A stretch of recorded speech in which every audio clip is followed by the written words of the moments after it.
Well, welcome and thank you for joining us today. I'm Cliff May. I'm FDD's founder and president. I say this objectively. Ukrainians are defending their homeland from the unprovoked, from the illegal and imperialist war being waged by invading Russian troops under the command of Vladimir Putin. I also say this subjectively. Ukrainians are on the front line of a global struggle. They're fighting in defense of what we at FDD persist in calling the free world. So we're pleased and honored to have with us today Ambassador Oksana Markarova, who has served as Ukraine's envoy to the United States since April of 2021. Ambassador Markarova previously served in Ukraine's Ministry of Finance, so she's good with math as well as diplomacy. And she spent nearly 2 years working in the private sector, but a useful experience for most people, and that's also a subjective opinion of mine. So thank you, Ambassador, for being with us today. Before we jump into today's discussion, just a few housekeeping notes. As most of you know, for more than 20 years now, FDD has operated as a nonpartisan research institute exclusively focused on national security and foreign policy. FDD is a source of timely research, analysis, and creative policy options. We take no foreign government or foreign corporate funding. We never have. We never will. We host a variety of centers and programs. We believe in strengthening American national security. We believe there is no adequate substitute for American leadership of free peoples and of peoples who aspire to be free. For more information on our work, I encourage you to visit our website. It's fdd.org. Very simple. You can follow us on Twitter @FDD. And thank you again, all of you here and all of you in the watching, for joining us in this timely and important conversation. With that, I'm pleased to formally welcome our distinguished guest, Ambassador Markarova, and dive into our discussion. Let's start with the news. I'm an old newsman. 2 drones struck the Kremlin. And I think, was it more than 2? I think it was less, but... Fewer than, okay. I thought it was, it struck hit like the flag, and right away you had Dmitry Peskov, the Putin spokesman, and Dmitry Medvedev, who I'd call Putin's factotum, saying, "Oh, they're trying to assassinate Putin. How could they? Terrible." Others have said and suggested this is a false flag operation. In other words, that maybe Putin did this to himself to try to rally people. You see, Russia is under attack. Just what's your theory on what happened here and the response to it? Well, we saw it on TV as well, and it's surprising that actually how unprotected that something like this can happen above Kremlin after they have bragged about being such a superpower. But then we all thought they are the second largest army in the world, and we thought they would take, or some people thought that they would take Kyiv in 3 days. Regardless of who's behind this incident, and Ukraine is not, we clearly stated right away that Ukraine in no way is involved in this attack on Kremlin. But, we shouldn't allow ourselves to be diverted from the facts. And the fact is, for 436 days, Russia is waging aggressive, unprovoked, unjustified war on Ukraine. And there are real terrorist attacks and there are real crimes that are being committed, but they're committed by Russia on the territory of Ukraine. And for 436 days, not only Ukraine has shown that we are capable of defending our homes, our loved ones, our freedom, our democracy, not only that we will never give up and that we will stay the course and we will defend our country, but also how responsible we are and how we fight this war according to all the international rules and how we are very responsible with regard to, that even defending our country, we are doing it in the most responsible way. So again, whatever it is it a way for them to explain why the May 9th parades will not be held in so many towns and cities now, whoever did that, we should stay focused on the fact that there is war. in Ukraine, and we May have to 9th win parades, that war. People should know that's every year they're celebrating the victory over the Nazis, over Germany, right? And this is going to be a difficult year for that in a lot of ways. And which gets to the second thing that's in the news today. Your country is under attack from the Russian army, but also from something called the Wagner Group, which is called a mercenary army, but it's not hired by just anybody. It's hired by, it works for Putin, but it's two separate armies. So Yevgeny Prigozhin, who's the head of the Wagner Group, there's a Telegram video of him. You've shown it to me. I've seen it. It's really extraordinary. If you haven't seen this, you should look, because it's Prigozhin, and behind him are corpses. His troops dead on a battlefield, very bloody, and he is railing against Sergei Shoigu, the defense minister, saying, I'm going to have to pull my troops from Bakhmut because you won't give me the ammunition I need to fight the Ukrainians. This is really an extraordinary thing. I mean, imagine in the U.S. if, two generals went after each other in the U.S. Army on the record like that. I'm just interested in your thoughts on this. Extraordinary. Well, yes, first of all, again, during this very difficult time when Russia re-invaded Ukraine, right? Because, they started the war with us in 2014.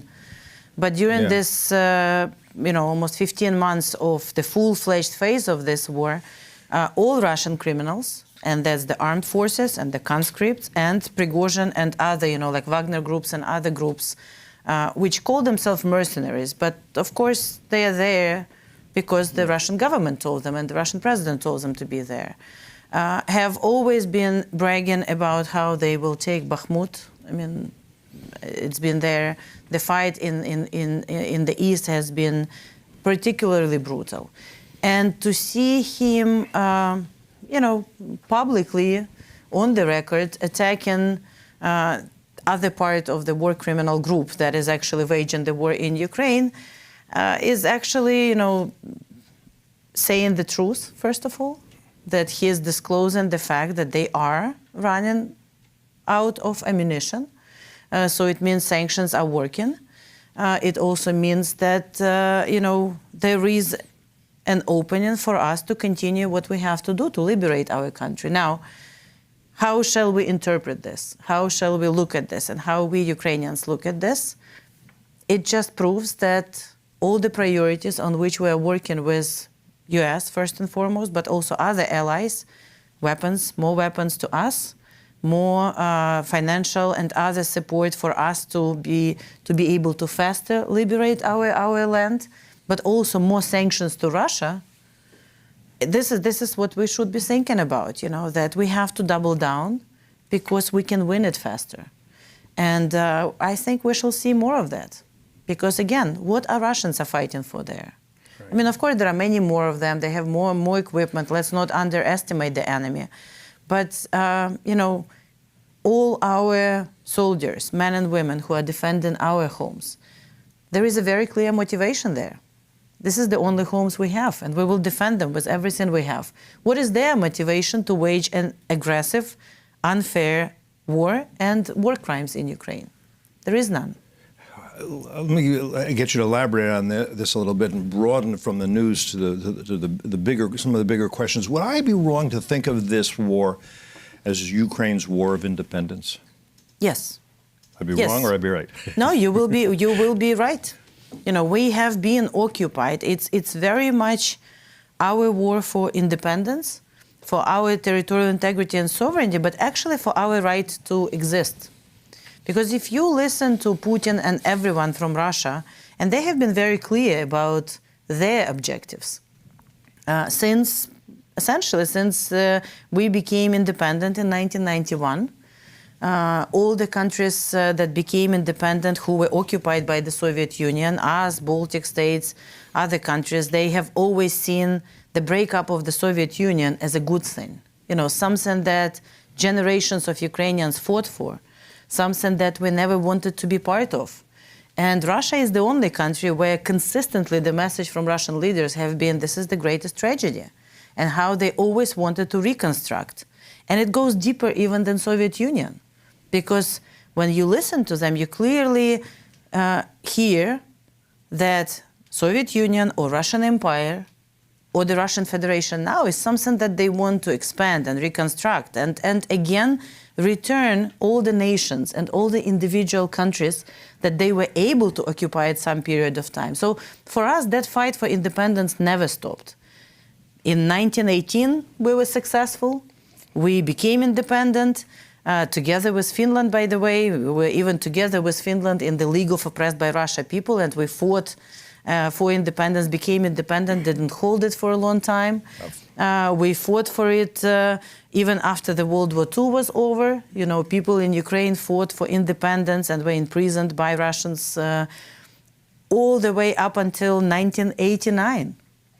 And in 1991, you know, we fought to create and do all the institutional reforms, and Russians tried to change it. So the two revolutions that we had in Ukraine, the Orange Revolution in 2004 and the Revolution of Dignity in 2014, the reason for that was that both times before the revolutions, Russia was able to install pro-Russian either government officials who wanted to, again, return to the Russian integration read occupation, rather than continue on the path of European integration and our independent path. And people of Ukraine repeatedly said no, either in the elections, in the referendum in 1991, or in elections in 2004 or 2013 and 14, or said it on Maidan, when there was nothing else we could do, just went out publicly saying no. So it's all about that. It's all about freedom and independence. So my pet theory on Putin, and I'm sure you've thought a lot about who he is and what he believes. It's my pet theory, but I've been following Russia for more than a half a century. I was an exchange student there 50 years ago. He sees himself as the Tsar. And it's the Tsar's duty to restore the Russian Empire, to bring all the Russias back together. And the empire under the Tsar, his mission in this part of his life, he must have all the... What does all the Russias mean? Well, it certainly means Russia, but it means Belarus, which is essentially a vassal state. Lukashenko has little room to navigate. He can say maybe instead of no sometimes, maybe. But it's certainly, and he would like Finland, he would like the Baltics, he would like Kazakhstan, he would like Central Asia. The Soviet Union, after all, in a lot of ways, was a rebranding of the Russian Empire because they took everything back and more. So I think that's what he sees himself as trying to do, is restore the Russian Empire, because he's the Tsar. He is both Ivan Grozny, Ivan the Terrible, and Pyotr Veliki, Peter the Great. Is that a fair way to see it? Well, I think that's probably part of that, but unfortunately for him, he's not a Tsar. He's a KGB operative, and today is not 19th century. So, you know, the world is different. The, you know, ideas that empires could be successful in the 21st century are just not feasible, and we see it. And with the development of the nations, with the cooperation that we have between ourselves, with the freedom of press, with the social media and everyone having access to this and being able to record and show, like his own Prigozhin did yesterday, how can you create something that is so outdated and that was not even feasible at the beginning of the 20th century? That's why empires started collapsing. Yeah, I'm going to quibble with you, because I do think that Putin and his closest allies, Xi Jinping and Ali Khamenei, and Iran, they also are empire builders. There is a Chinese empire. Xinjiang is part of the Chinese empire. Ali Khamenei definitely wants an empire and has one in Lebanon and Syria and other places. But these are empires of the 21st century, and whether they succeed or not, I think that question is very much out. I do think it's important to make the case, and you have, but maybe even more, that Ukraine both is a separate nation from Russia. Yes. Putin denies that, and has a right to be a separate nation from Russia. And maybe just talk about that for a minute. Well, of course. First, we existed before Russia even was created, or Muscovite Kingdom. I mean, if we will have more time, or maybe do a separate discussion on the history, it's a fascinating, actually, history. Ukraine, or Kievan Rus, has been in the center of European history, and you know, there is a lot to discuss in so many centuries, dating back to, you know, 2,000 years ago when we adopted Christianity in Ukraine. You know, like but it's, you know, we have separate language. We identify themselves as Ukrainians. We always thought of ourselves as a different people. There is definitely a separate country and separate nationality. And even despite the fact that we were occupied by literally almost 400 years, because after the fall of Baturin, you know, the central city, when Peter the Great was able to take it, and our hetman, by the way, democratically elected at that time, Mazepa, lost. And Peter the Great, together with his general Menshikov, did exactly what we have seen in Bucha and in Mariupol and other places. He destroyed the whole city and he killed everyone, including children, in Baturin. So, you know, we are separate people. By the way, the difference between Ukrainian and Russian is almost exactly the same as between Spanish and French. It is a different language. And we see now, with especially these Russians who engage in the illegal war in Ukraine on the battlefield, how difficult it is for them actually to even understand. I mean, they have no idea where they are, and they do not understand, you know. But that's not even the case, because in the modern world, we do not think in terms of nationalities. We think in terms of international rules and the borders that are recognized by everyone. Our borders have been recognized by all the countries, including Russia, in 1991. Our people, 92% of them, voted for independence in 1991. And actually, out of all former Soviet Union or Soviet Union occupied countries, you know, it's not only our parliament that proclaimed independence. We had a referendum. We asked our people. That also has to do with a very long tradition of democracy in Ukraine. You know, we always say we're democracy on steroids. You know, Ukrainians really free in expressing opinions. We even have, it's a very Ukrainian joke that when you have two Ukrainians, you have 3 points of views, meaning that we like to discuss everything. And you see it in our relations with the government in Ukraine, that people are not afraid to voice it. People are always going to the elections, electing their government, and protecting their choice, as it happened in 2004 when they tried to steal the elections and President Yanukovych tried to proclaim himself an elected president. So, you know, we are different. I want to play devil's advocate a little bit. Apologists, I would say, for Putin, and people I would call isolationists, they may call themselves restrainers, would say, look, Putin was threatened because NATO was getting close to his borders, because Ukraine hadn't been accepted into NATO, but there was talk that it would, and he felt that was threatening to Russia to have NATO so close to his borders, NATO enlarging, NATO expanding. Talk about why that's nonsense. Well, there are several elements of that. First, NATO was never, in our region, was never expanding. It was always the individual countries that wanted to join NATO.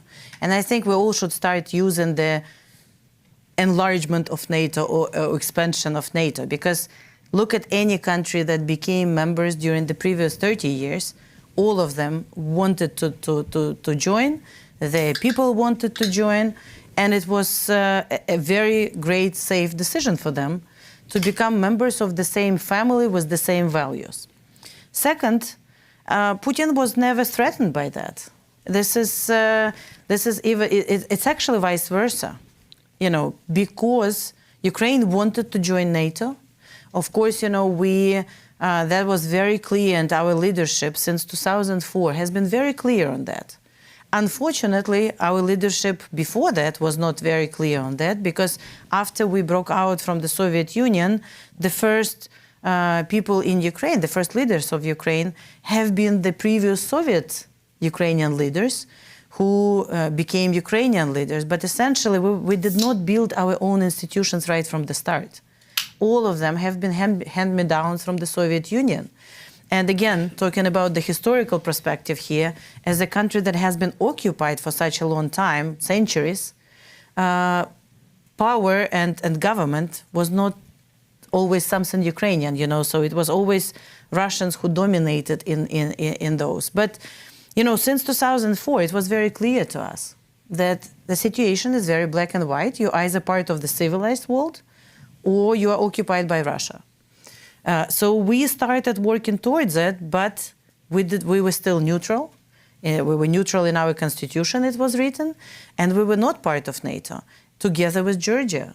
So it's actually when we were not part of NATO that emboldened Putin, and he attacked Georgia in 2008, he attacked us in 2014, and he again reinvaded us in 2022.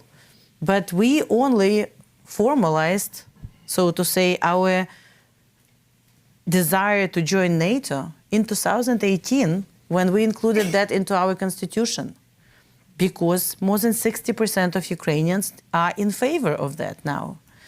Before that, we cooperated with NATO, of course. We became, in 2020, the EOP partner in NATO. But that all actually happened after Russia attacked us in 2014. And look at Finland. Look at Sweden. The push for them, from their people, to join NATO came as a response of Russia attack. So it's actually vice versa. It's not Putin he's threatened. It's us, all of us, democratic states, that are threatened by Russia. And that's why we want to stick together.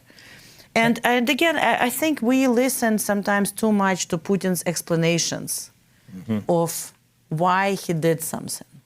You know, sometimes it's NATO, sometimes it's Ukraine that was going to attack him, sometimes that's, you know, there are all kinds of lies, literally lies, and we have to just call them that. And the truth is very simple. He just wants to attack neighboring countries. He does that on a regular basis. That's the only way for him, I guess, to consolidate the power inside the country and stay a president. And we have to stop it. I would add this. He is not stupid. He never for a minute thought that German troops and Hungarian troops and Turkish troops are going to come and try to take over Moscow. He knows better than that. Who would want that? Who would want that? He's not going to. Like, what he does, there is something else that I think does scare him. I was an election observer for the last parliamentary elections in Ukraine for the International Republican Institute. He sees people being free. He sees people voting. It was what struck me as an election observer is the extent to which Ukrainians were very proud. We're doing this, and let me show you. We're doing it right. Yes. Let me show you how they were. And by the way, there were pro-Russian parties in that election. I think they won maybe 13% of the vote. I talked to people from those parties because it was free to. Some of them were more pro-Russian. Some said, "Don't poke the bear." Whatever. People could vote freely. For Russians to see that just across the border, I think Putin saw that as a threat, not NATO as a threat. All right. Free, democratic, and prosperous Ukraine. Right. This is a threat to Russia. This is a threat. Because this is a bad example for his people. I think, okay, people are talking about a spring offensive. It could be a summer offensive at this point. It's a wet spring. It's muddy, I understand, in Ukraine right now. There's only so much you can probably tell us. People are making predictions, including a number of people who we think a lot of. Ben Hodges, for example, retired lieutenant general. He thinks that there could be some serious successes in this. I know Mark Milley talked about Ukraine could significantly and has significantly enhanced capabilities to conduct offensive operations. Tell us what you can tell us about planning and what you hope to, and also what you hope to achieve, because I think it's important. I think we can agree on this. The world, the United States, Americans, if they see Ukrainians making progress, that's important. If they see stalemate, you know what they're going to say. Well, we have to push for negotiations because this is like World War I. We're getting no one's getting anywhere. Well, first of all, Russians attacked our land. They are committing horrible crimes and atrocities everywhere. And after we were able to liberate Kyiv Oblast, and after we were able to liberate Kharkiv Oblast and Kherson, we have seen what happens in the territories where Russians occupy them. They are killing people, they are torturing people, they are raping people, they are stealing our children and forcefully deporting them to Russia. I mean, the scale of and they are simply destroying the cities. Look at Mariupol, you know. Look at the recent videos and shots, the Google shots that are available. Literally, the city doesn't exist. You know, it's like more than 90% of the city is destroyed. So for us, it's not a question of, you know, when the counteroffensive and how many. The overall goal is to defend our country and liberate all Ukraine within internationally recognized borders. Whether it will take one counteroffensive or many, whether it will take days or months or weeks or years, it doesn't matter for us. Because the goal is very clear, to restore territorial integrity and to save as many Ukrainians as we can. Now, that goal was there since 2014. We have been forced to enter into Minsk Accords because there was no other, unfortunately, alternative. We didn't have, after the country was robbed blind by Russians and by Russian government before 2013, after our armed forces were completely, you know, destroyed by the Russian Minister of Defense, after our secret services also were severely damaged by the Russian national who led the secret service. It was just, you know, when they attacked us the first time in 2014, it came at a time when it was very difficult for us to fight back the way we should have, you know, and the way we have done in 2022. But right now, and we spent 8 years, also very important, because I think people sometimes forget it, that we spent 8 years working on a diplomatic solution to restore our territorial integrity, even though the Minsk Accords were not fair to us. We tried to implement them to the T, and we did everything possible, and sometimes impossible, in order to actually get back our country and get back illegally imprisoned people by means of diplomacy. And Russia used all that time to attack us. So it's very clear to us now that there is no alternative to us fighting for every inch of our territory and for every Ukrainian to save them. Now, during these 436 days, we already have seen a couple of counteroffensives, successful ones. We did not allow Russians to take over Kyiv, and then we liberated all Kyiv Oblast. We liberated Kharkiv Oblast. We liberated Kherson, you know, one of the few large cities that they were able to occupy and during this time. Of course, right now, you know, everyone is focusing on the counteroffensive, but, you know, again, we trust our military command. You know, everyone from, of course, from the Supreme Commander Zelensky to our Chief Commander Zaluzhny and others, they know when and where we could do it in the most effective way. Also, we are fighting on our territory, so the way our military is planning the operations is also in a very responsible way. Like if you look at how we were liberating Kherson, you will see that, you know, military people will tell you that they were doing it in a very careful way to save as many Ukrainians, you know, the civilians, because it's our people who are being held hostages there, essentially.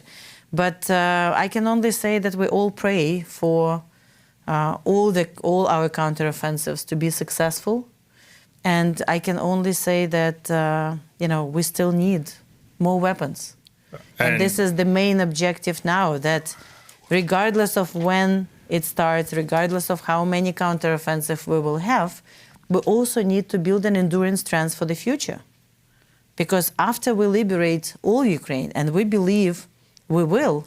And I think it's not only in the interest of Ukraine, it's in the interest of all of us. We have to clearly show that it's not okay in the 21st century to violate the border of a sovereign country through the brutal force. But after we do that, Russia will not move anywhere. They will still be on our border. They will still be a threat to all democratic world, and not only democratic world, because the food security threats, the energy security threats that they're creating. So right now we are, one of the largest and definitely most capable armies in Europe. We are defending, of course, and liberating ourselves, but we are also defending other European countries. And we will continue to do so going forward, and hopefully in the future as the member of NATO. And this brief commercial announcement, we agree with this, and under John Hardy and a group of military analysts here at FDD, we have a new report out called Advanced U.S. Interest by Giving Ukraine the Weapons It Needs Now, and it specifies what we think, based on our analysis, you need in order to prevail in this, and I just commend it to everybody who's listening. You mentioned diplomacy. I want to get back to that because there are a number of commentators and analysts on the left and on the right in the U.S. and in Europe, and what they keep saying is, well, we have to do so. We have to push both sides to negotiate. Mm-hmm. And I understand how you can push Ukrainians to negotiate. What I don't understand, and I've never seen explained, is how do you push Putin to negotiate? You threaten him with sanctions? No, we're doing that. Do you give weapons to? No, we are doing that. How do you? Have we seen any indication? Have you seen through Macron, through Scholz, that Putin thinks, okay, I want to negotiate, I want to compromise, I want to find a way to end this? Is there any indication that he is in any way open to what people like to call a diplomatic solution? Well, first of all, I think you can only negotiate if two sides are ready to negotiate. Russia never wanted to negotiate. They wanted to occupy, attack, destroy, and kill us. And right now, we definitely are not in a position to negotiate with indicted criminals, until they leave our country. Second, you can only negotiate around the table what you can achieve at the battlefield. So they will only negotiate with us if we are definitely winning everything and liberating all of our territories. Until then, I don't think we should expect even Russia to negotiate. When Russia talks about negotiations, what they actually, or whatever, the peace, what actually they need is the operational pause. We clearly see it from the Prigozhin's video from yesterday and others. So they want a pause in order to get their resources together to attack us even better. Why would we give them an operational pause in their military objectives? And if you ask any people who study war, there is always like three elements of that: the intent, the window of opportunity, and the capabilities in order to be able to complete that. Russia's intent didn't change. It was there since Putin became the president, to restore this empire and to occupy and destroy us.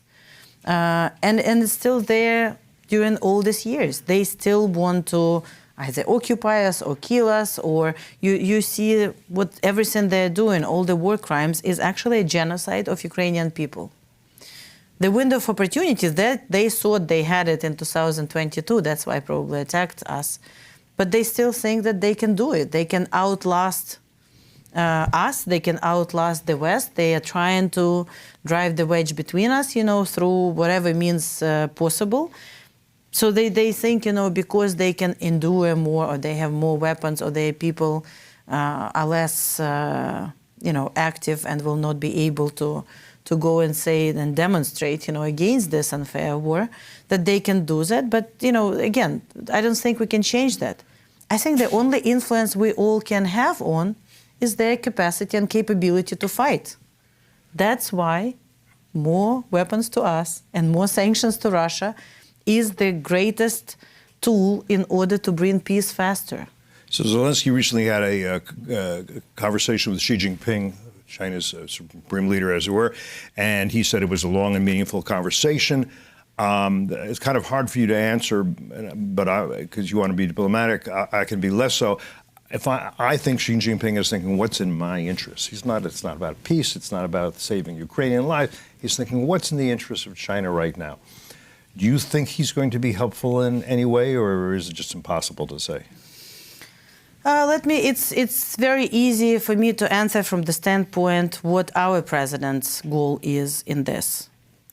he has been very clear, and you have seen a very detailed readout of that call that our administration put out, very clear about what this war is about, that it's Russia that attacked us, that we are not ready for any concessions, and there is a peace plan on the table, Ukraine's peace plan.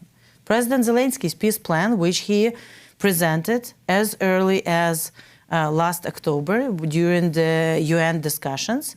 And it's a 10-step peace plan, which is very clear about how to restore peace, how to restore it, and how to reach the just and lasting peace. And we are ready to cooperate with anyone who's ready to help us. When we presented this peace formula, we said, any countries like the US or other strategic partners who are ready to work on us on all of it, welcome. Any countries that are ready to work on some of the steps, welcome. So if China would find in them, to actually send a clear message to Russia that what China publicly says they believe in, like territorial integrity, like sovereignty, like the UN Charter being a sacred document, well, Russia has violated the UN Charter repeatedly. And there is a binding court decision from 15th or 16th of March last year, when the court actually mandated Russia to stop this military operation. And Russia, which is the Security Council's member of European Union, of UN, just ignored it. Now, why they are members of the Security Council, that's another big question.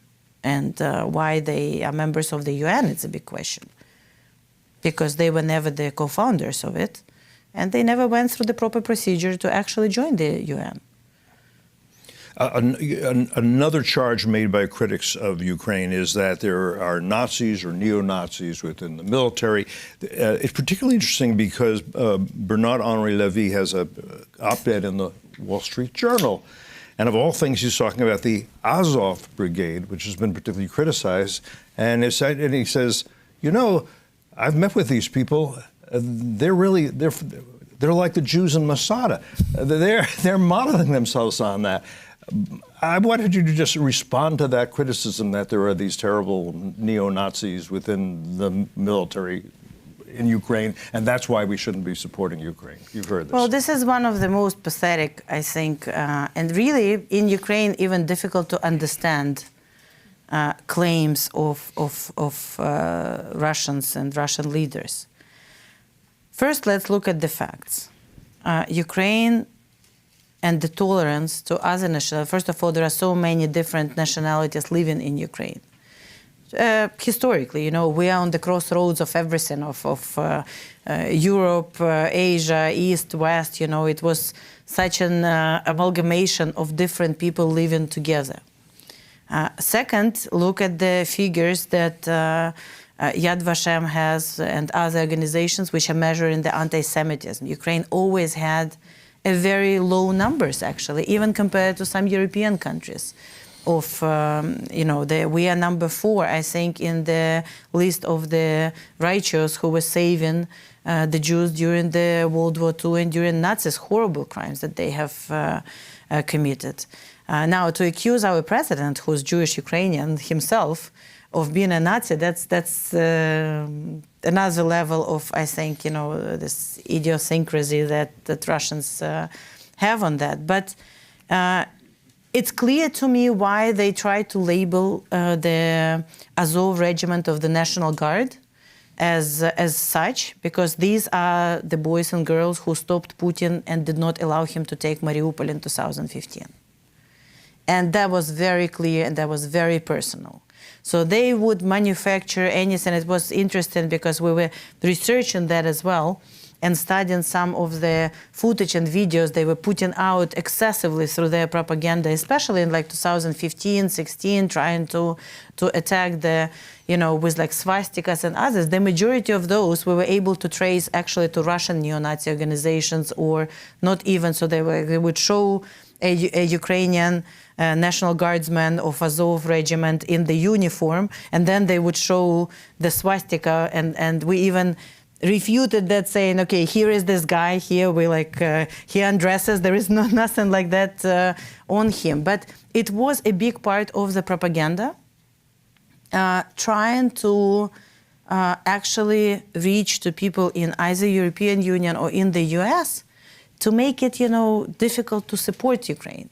And for some time, especially when they engaged in this propaganda heavily before this 2022, unfortunately, it worked somewhere. They put massive resources into it, together with their cyber interventions everywhere, together with their malign influence through the social media. It worked in some areas. But again, the truth is the only instrument against that. So, we're so grateful to all the journalists who are in Ukraine now, who are on the front lines, who are in Kiev, who have been in Irpin. We unfortunately lost so many, Ukrainian and international journalists during this war. But it's because of them that we have seen the truth. Similar about this issue, it's them who shot at Babin Yar at the beginning of this. It's them who attacked Mariupol, and we unfortunately could not save all the Greeks and all the Jews and all the other Ukrainians, that we had in Mariupol. And there was one woman who died, who survived Holocaust as a girl. She was she was 9, and she saw her parents being killed, and she lived in Mariupol, and she had to spend 2 months in the basement of her residential building, and he died in her mid-90s from Russian attack. It's just, but we just have to share the news, share the truth, explain about that. And it's actually Russians who have to fight with their xenophobia and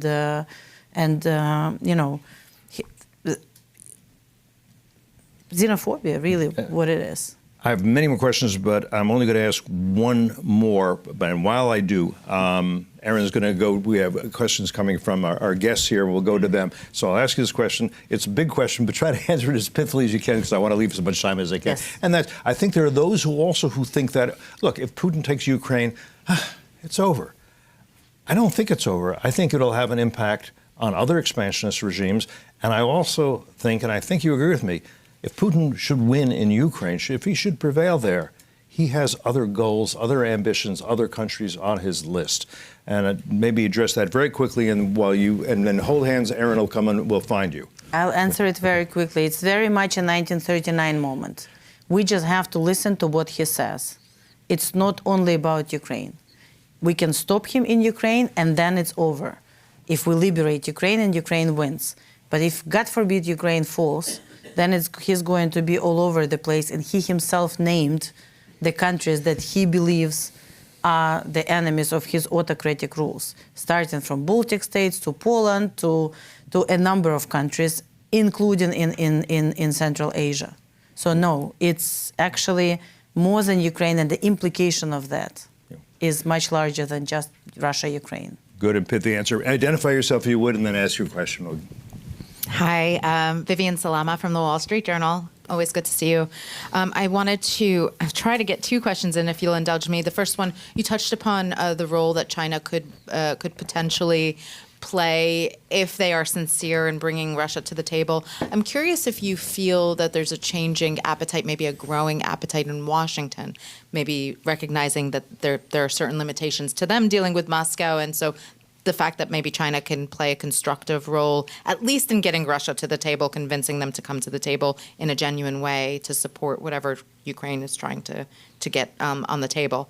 That's my first question. The second question, I just wanted you to kind of talk to us about the state of Ukrainian air defenses, how those conversations are going with the U.S. and with NATO allies in general, whether you feel there's progress being made at this stage to support the upcoming counteroffensive, particularly with regard to the strain on air defenses. Thank you. Thank you. On the first question, I think we should focus, and that's our goal, on not how to bring Russia to the table, but how to get them out of Ukraine.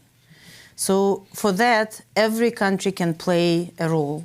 And we actually talk to everyone, unless, of course, they are supporting Russia, like Iran or Belarus, and participating in this conflict directly by supplying weapons to them or allowing them to use their countries as the. So, again, the priorities from us didn't change. Weapons, support to us, and sanctions, and maximum isolation to Russia. I think it is prematurely to talk about the negotiations now because, there are no two sides to this. It's not like we attacked each other. It's not like there is war that is happening on Ukraine and Russian soil. It's a very clear, brutal aggression of a aggressive country against a sovereign country. And we, I think, have to focus on how to get them out. So whatever any country can do to motivate them, either to support us, or to send clear messages to them, or to stop buying oil that Russia or gas or other, or to stop supplying them with other. So we will engage with everyone trying to explain what is it about, to give them the information, because in some countries the Russian propaganda is still strong, and in some countries the media environment is so controlled that there is not the information. So I think this direct engagements, especially from the president, our president, who from the beginning of this phase of the war has become a communicator directly with people, very unconventional for the leaders of the state, but just to tell them what is it about, so that they would stop actually telling us to, what concessions you are ready to make in order to get peace. That's not it. It's the other way around. Let's all talk. What can we do in order to make Russia stop? And whether it's by direct help to us or anything else. And I'm sorry, I forgot the air defense. Very important. You have seen during first of all, since the beginning of this war, the indiscreet air attacks from Russia have been their signature kind of war crime. Whether it's the Iranian Shahid drones, or the different types of missiles, or the ground systems that, for example, they are killing literally civilians in Kherson on a daily basis there is definitely a big need in air defense. And this is, as you have seen, a priority for the discussions in the previous several, we call them Ramstein meetings, the Ukraine contact group meetings. This is not something that is readily available in the store to buy as many as you want to, but it has been remarkable how the Secretary Austin personally and his team engaged with now more than 50 countries. And you have seen the capabilities that we have on the ground now, including US Patriots, which a year ago seemed like, too sophisticated capability, to some people thought even ask for. But we have always been clear that we need all the capabilities. It will take a village to win this war. And the air defense, and especially because, again, since last October, when Russia engaged in targeted destruction of our energy system, the air defense, again, became a number one priority, and it remains so. And when I say air defense, I do not mean just, these capabilities to protect our cities, but essentially what the Air Force calls the air defense, like all of it, from all the capabilities that would constitute the integrated air defense. We understand all the difficulties to do it during the active war phase, but I think, again, during this 436 days, Ukrainians have shown that we can train much faster, we can deploy it in a very creative ways, and we can do it. So this is a priority, and I without, of course, disclosing too many details, but I can say that the majority of our partners understand that it's a priority, and there is active work in order to get it into Ukraine. Hi, Ellen Nickmeyer with the APM. Thank you for doing this, Ambassador. You said very flatly that Ukraine had nothing to do with the drone on the Kremlin. Can you say the same for Ukrainians? Is there any indication that you've seen, or can you rule out that private Ukrainians or Ukrainian groups did the drone launching? And I wanted to ask you also about, after the leaks, are the Ukrainian leaders having to be more cautious about sharing operational plans for spring offensives with the U.S. right now, just in the interest of their own? Well, on the first one, I can only repeat that we had nothing to do with it. So that's we saw it on TV, but neither we, and we heard clearly from the United States, and there is no point in that for us, and we have discussed it repeatedly when Russia falsely claimed that something happened in Russia because of us. We are defending our country, we are defending our territory. Of course, according to the UN statute, we have the right to defend it, including, suppressing the areas which shoot at us, but, there's no point in even, doing what you saw with this. But again, Ukraine had nothing to do with it. With regard to the leaks or whatever, first, we always look with a great, distrust at anything that Russians are putting out. Whether it was leaked or stolen or created by them, it doesn't matter. Whatever they put out and whatever they produce and manufacture from the leaks is definitely not in the interest of Ukraine, definitely not in the interest of anyone else.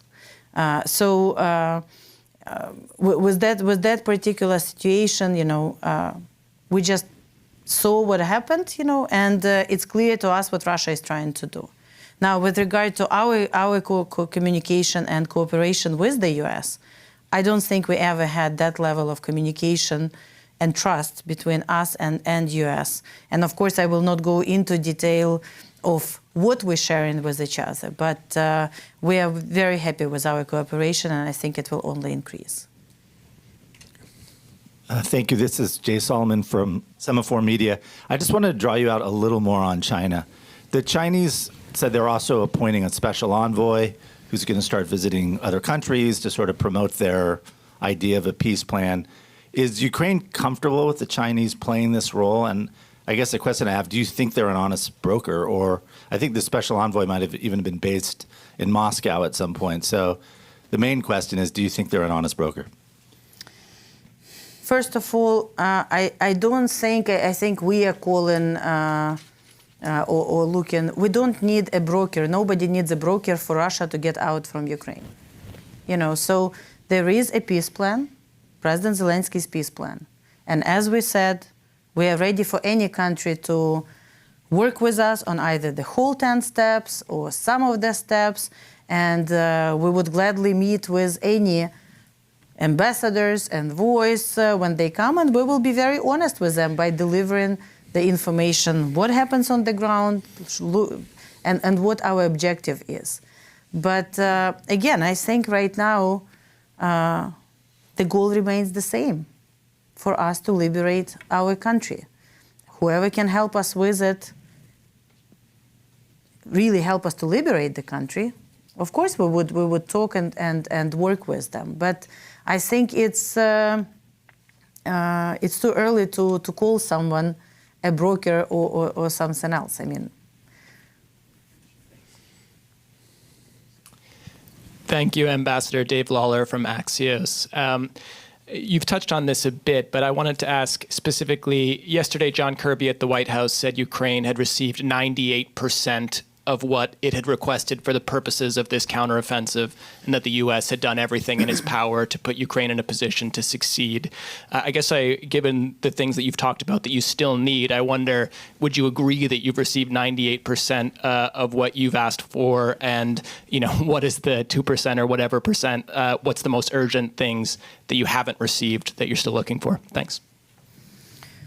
Well, I will not talk in terms of the percentages. And again, I will leave to the military people to discuss it. But the goal is to win today, to win tomorrow, and to build an enduring strength.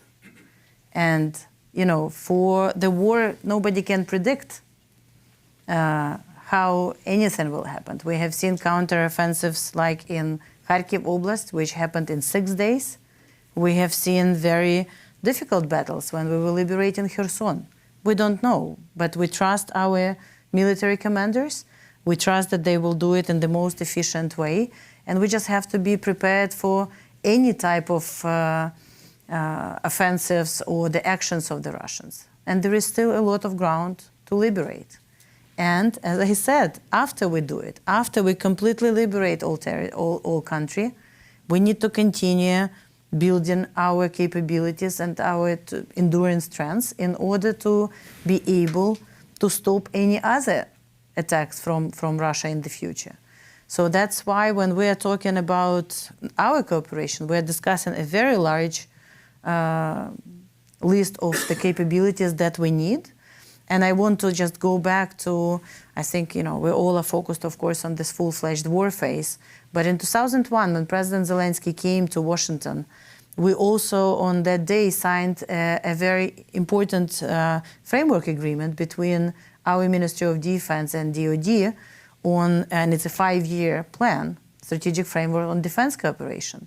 And there are a lot of areas in which we should work together in order to advance both of our country's strategic objectives in that. Ukraine is not only important for Ukraine to win now, but we all don't want, the Black Sea to be the Russian lake.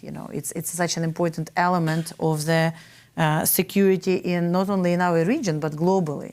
And we can go on and on and on in a number of areas. So, whether there was a discussion about some particular operation and the percentages, like I don't know, I wouldn't want to, and again, I would leave to our military people to comment on it. But we clearly know, and our partners clearly know that, what the needs are, and we are discussing all of them. Thank you. Well, Ambassador Max Castro-Paredes from Harvard's Belfer Center. The Ukraine Prosecutor General's Office and DOJ have been working together on war crimes accountability. One question for you, and maybe you can speak a little bit more about this, but also how it relates to reconstruction. What will Ukraine do on the environmental war crimes? There's been a total destruction of the area. So if you could tell a little bit more about that. And then second, where do you see the U.S. and maybe the private sector engaging in this effort? Thank you. Thank you. Wow, these are 3 questions for the next hour, I think. First, justice, and coming back to the President Zelensky's peace formula. Justice is such an important element of peace. So we have in that area, and General Prosecutor is working literally daily with the counterparts from the U.S. We are now using pretty much everything in the justice domain, all the instruments that are available to us. We have more than 80,000 cases of war crimes or crimes related to war crimes in Ukraine that are opened by our investigators, prosecuted. We are doing it as we speak, and our courts are also hearing this. Either Russians which were captured and prisoners of war, or in absentia, and our legislation allows us to do so. But we're doing it in a strict accordance to the due process of law. Now, we have now more than 24 countries that opened also their own criminal investigations on the Russian war crimes in Ukraine. And we are cooperating fully with them, providing the evidence, and we're asking for more support there. Because again, can you imagine how much additional stress, stress for the whole system, in addition to the other investigations to do that. So we are very glad that a number of countries, dozens actually, are doing that. We filed our cases with all 3 courts, international courts that are available to us: International Criminal Court, International Court of Justice, and the European Court of Human Rights. And one of those, that's where Mr. Putin and Lvova Belova, the 2 known criminals for forcible deportation of Ukrainian children, have already been not only investigated, but there is an arrest warrant for them. In that landscape, only one thing is missing: the tribunal for the crime of aggression. We have in Ukraine the case on the crime of aggression, but of course, within the national legislation, we cannot prosecute the Troika, the Putin, Lavrov, and others. But